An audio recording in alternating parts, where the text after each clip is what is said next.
morning, Mariners fans. You take them where you can get them. Last night, the M's were 6-3 winners over the Oakland A's. Seattle bouncing back from 3 straight losses as we inch closer to the All-Star break. And it was standing room only at the Pen on a brilliant night of baseball. You just heard it. They're trying hard. Yeah. A lot of effort. They just need to settle down at the plate. Hey, Dave, it certainly was. The big question yesterday was, would she play? Today, we got that answer. Not only did she play, she scored what ended up being the game-winning, World Cup-winning goal.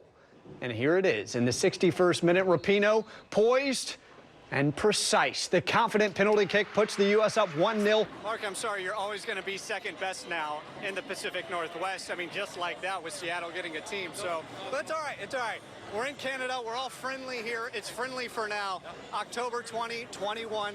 That's when the rivalry really heats up. Coming up tonight at 6, we'll hear from Todd Leiweke, President and CEO of NHL Seattle. We'll also hear from Jerry Bruckheimer, primary owner of this new franchise, like Mark mentioned, that has yet to be named. All that coming up tonight at 6. You see Jackie Robinson's number retired, Ken Griffey Jr.'s number 24 retired, and right next to him will be number 11, Edgar Martinez. This is about to get underway in the next 30 minutes, and this memorial, it's growing as we speak. We're seeing flowers and cards, clothing, apparel, signs, all in memory of Tyler Helinski, like you mentioned, who took his life earlier this week. This, I am told, is a chance for the entire community to grieve together, and you're seeing some of the community that's already come out. Yes, maybe this move will have a little bit of a healing power for the commissioner's comments. They come 10 years after the Sonics left Seattle.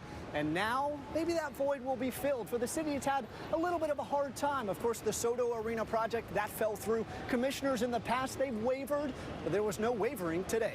Hey, Molly, in that soccer stadium, it would be built just behind me. A $60 million project, and while it's in its infancy stages, what would be called the Heidelberg Sports Complex, we're already seeing support from the city of Tacoma, the Metro Parks Department, and 2 professional soccer teams.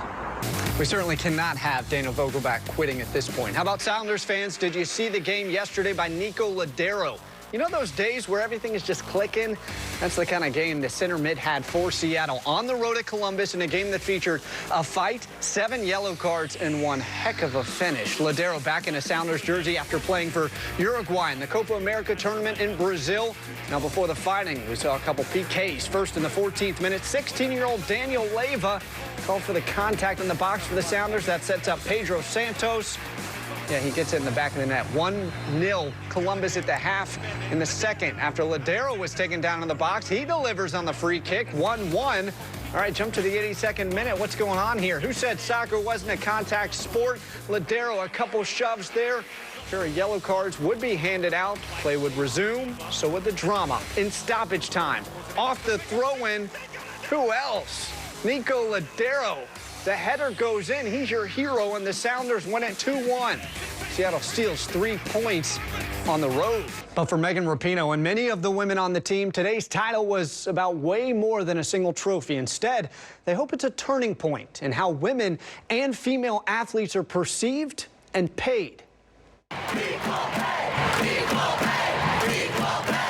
This was the scene during the trophy ceremony today. You hear the crowd yelling equal pay. This women's team has been vocal on equal pay for female athletes even before the tournament started, filing a lawsuit against the U.S. Soccer Federation in March. You want to see the numbers? Here they are. Last week, FIFA announced they'll double the take-home for Women's World Cup champions from $30 to $60 million. That's still nothing compared to the men's take-home of $440 million for the 2022 World Cup. Rapinoe asked about this discrepancy after today's historic win. 4 years ago. I got the best players in the world. For Eagles coach Doug Peterson, before the lights, the cameras, the game, the win, before Fly Eagles Fly, there was Ferndale. It was pretty amazing. Ferndale's really excited, I'll tell you. Vic Randall coached Doug back in the mid-'80s, and after 43 years pacing the sidelines, he would be number 1. Oh, really? Yeah, for sure. Today, Vic walked down memory lane inside his Ferndale home. He threw a pick on his very first game as a sophomore. But he walked up to myself and he says, "Don't worry about it, there'll be more of them, but I'm gonna get it done." And get it done, he did. Down the road outside Ferndale High School, this sign honoring Peterson the first Super Bowl winning coach from the state of Washington. Peterson first made a name for himself here on Memorial Field, where he was a defensive back, a kicker, and an all-state quarterback. Inside the halls, we get a peek into Peterson's past. Before the Lombardi Trophy, there's the Northwest League Championship plaque. Here's his team picture. And inside the gym, the 1985 banner he helped bring home. Despite his years away in the NFL, Peterson, born in Bellingham, still very much has a presence in rural Washington. We ran into his second cousin, Tucker, who last saw Doug at the Eagles-Seahawks game 2 months ago. When I saw him after the Seahawks game, he was still really cool and really nice, even though they had just lost. A loss in December to Super Bowl champion, the biggest win of them all, that all started in Whatcom County. In Ferndale, Patrick Quinn, KOMO News.